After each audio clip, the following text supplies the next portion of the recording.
Open Firefox. Click on the three bars. Click on Settings. Click on Privacy and Security. Scroll down. Click on Clear Browsing Data. In When, click to show the options. Choose Everything. Select Browsing and Download History. Click on Clear.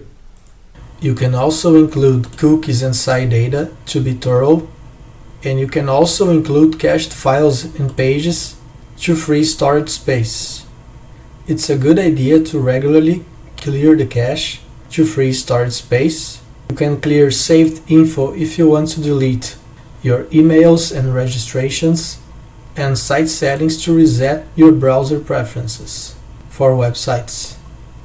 And click on Clear. Like and subscribe to support my work, and is there any other tutorial you need? Tell me in the comments.